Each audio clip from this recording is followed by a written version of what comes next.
is going to be an instructional video on how to do the cut-up tee. Mine's a little bit stretched because it's sweaty and I just worked out in it. But we take a standard boxy t-shirt, and then we're going to start the process to make it cute and feminine. First thing that you want to do is, what I did is I put it on and I marked with a white pencil how far up the back I wanted it to, my cutting to be, and how far down on the waist. That's the first step. And then you take it with a tag. You know, they're usually like this, so we want to fold it, we want to undo it, and we want to fold it in half so it's perfectly in half the opposite way, right up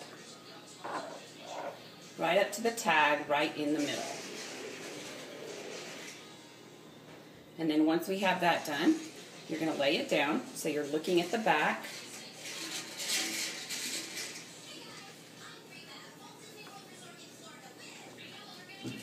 There. Because we're going in a, it's not perfectly centered. Okay, so once you have your shirt seamed, right down the center of the back, you know, when it's on you, it's going to be up like this, and you want your diagonal to go from here down to here. So when you've marked your spots from the top and the bottom, that's how long the cuts are going to go down, but then they're going to go in a diagonal from here down to here. So knowing that, lay your shirt down flat. A lot of people will get a ruler and lay it down like that, so you make sure that you stay on your angles. I just kind of eyeball mine.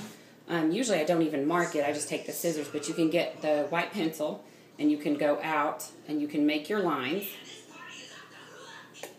all the way down to the diagonal. It's very faint. I don't know if you'll be able to see this because it's so faint. No, I don't think you can see it. But anyway, I have made tiny little lines all the way down, and then you grab your scissors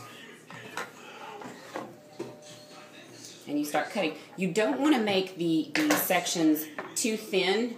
I make mine about like that, because when you stretch them out, they're going to roll up and look very thin, and if they're too thin, you can actually pull them when you stretch them. They'll pull right off the shirt, and then you've ruined it. So that is no good. So I'm going to start my cutting.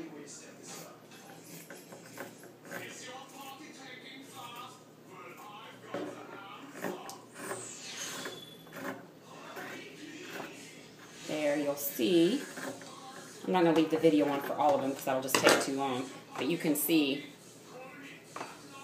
how thick of the pieces that I'm doing. I'm going to finish the cutting and then I'll show you what it looks like. Okay, I finished the cutting of just that part. So as you see, that's what it looked like. I went ahead and went all the way down to the end. Now, we do the pulling part. So after you've done that, go ahead and shake your shirt out, and that's what it would look like. Then you start the stretching process. So you're going to take the top thread, the top cut you've done, and make sure you hold on to it at this end because you don't want it to rip off. And then you're going to take it and you're going to pull. Pull it repeatedly until you get all the way over to the end. And when you've pulled it, as you can see, it kind of rolls up. It stretches out and rolls up. And then you're going to repeat that process on all of them. I'm not going to keep the video rolling, but I'll check back when all of these are done. Okay, this is what it looks like when you get them all cut and all stretched. Now, if this were a small shirt, I would leave it just like this. I've got several in small that I leave just like this. When it's a medium shirt and I need it to be cinched up a little bit more in the waist, that's when I do the looping procedure. Now what you do, the technique for that, is you want to take the top loop in your hand, grab the second loop right below it, you want to wrap it around the top loop and pull it through. And repeat. Take the second one, the third one, go around the second one, take the next one, go around the third one, take the next one, go around,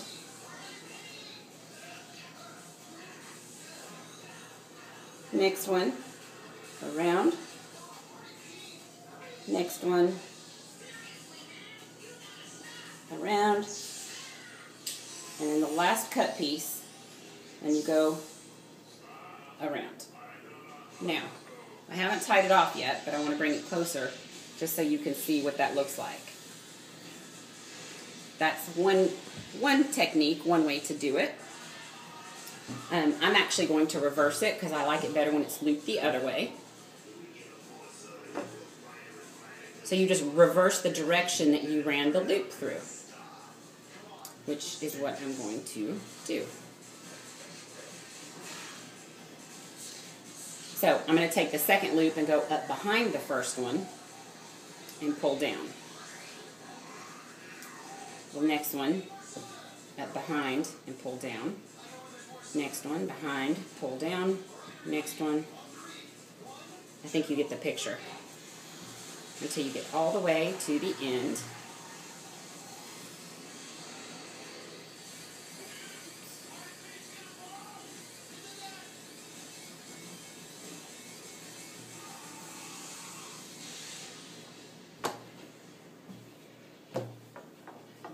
Pull it.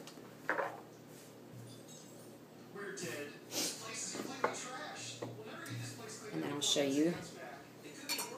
See, that's how that one looks. It's like the coil is on the outside.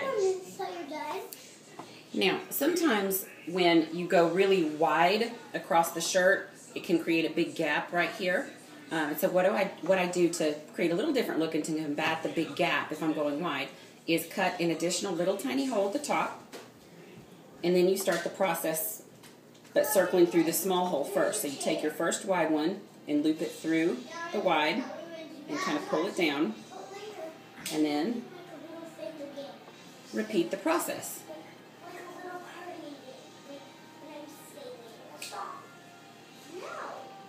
I won't keep the video on, but I'm going to finish that out and then I'll show you what it looks like. Okay, I just finished the looping process all the way down to the end, so I'll show you what it looks like. Very cool design. And you'll notice when you get down to the very end, your last little loop through is left there, kind of undone. Looks like a little tail, loop tail like that. So what we're going to do is after you're done, if you know you've finalized your design, we're going to cut that right in the center, make two little ends, don't let them weave through. And then to keep this from looking like a little tail hanging down kind of on its own, take one of your little ends, go behind it, and you don't want to bunch it up like this because then it'll kind of stick out. You want to fold it into itself, down under. Loop that little tail around, and then you're going to tie it off in a knot. Just a standard knot.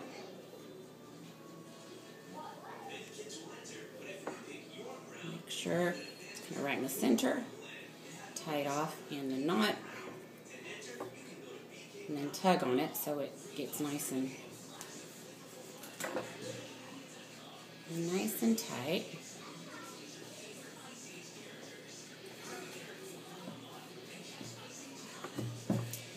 Then you can shake it out, and that's what your t-shirt now looks like in the back. And now we're going to finish the rest. Next thing I'm going to do, I'm not going to leave the video on for it, but you're going to take the sleeves and you're going to cut the sleeves off, but you want to get on the inside, on the shirt side of the seam. So you want to cut the seam off of the sleeve, each sleeve, and then I'm going to cut the neck out. I'm going to cut the neck out, I'm not going to get creative with the neck yet, just cut it out straight around the seam of the collar. So you want to cut the whole seam out. So that's what I'm going to do, and then I'll show you what it looks like. Okay, as you can see, I've cut the sleeves off, and they're still just in one piece, and I've cut the neck out. And then I've folded the shirt in half down the middle again, and I've tucked one sleeve into the other one. Because we're about to measure the neck to see how far down you want it cut. So once you've got it folded in half, tucked one sleeve inside the other one, then you can slide it up your arm through one armhole. And there's the center of the shirt right there. And then you can measure how far down, as you see the letters on this one are lower down than they are on this one here. And I don't want it super low cut. So I'm going to start my cut, about an inch and a half down. And you'll do it from the center, and you'll round it out up to here. Don't go too wide or it'll be falling off your shoulders all the time. So just go around, probably up just like that. So that's what I'm going to do next. I will start my cutting and then show you the result. Okay, I've trimmed out the neckline and kind of scooped it out wide. As you can see, it'll probably lay just about the same place that this one is. So once that's done, you can pull it off. And to make the collar kind of roll a little bit, you stretch it out and you just do the pulling process that you did with each of the strings. Don't pull super hard, you don't want to stretch it out a lot, but just enough to get a little bit of stretch to make it roll. And you can do that all the way around. Then the last thing we have left to do is to cinch up the sleeves. Because if you don't, they're going to be all super wide like that. So what we'll do for that is get one of the sleeves. Actually, you're going to use both sleeves. But get your sleeve and you're going to cut a strip out. You want to do it about 1 inch wide, right in the center. First thing you're going to do is go to the bottom of the sleeve where the seam is, cut that whole seam off, and then it's still folded in half, and cut it into a 1 inch strip. And then repeat the process with the other one, and then I'll show you the result. Okay, after you got your strips cut out and you stretched them like that, this is what they look like. And then you're going to take your shirt and you're going to see how far down you want your little gathered piece, and you're going to gather it together and then just tie your little string around it into a bow. And then that's how you end up with these. And then you'll have your finished product. So I'm going to finish this other side with the little strap, and then I'm going to put it on and show you what it looks like. Okay, here's the finished product. Here's the top. Little bows. Very cute. It makes it a little bit more flattering of a fit. We don't want it skin tight, but it does taper it in a little bit at the waist from doing the little loop technique. And then the back.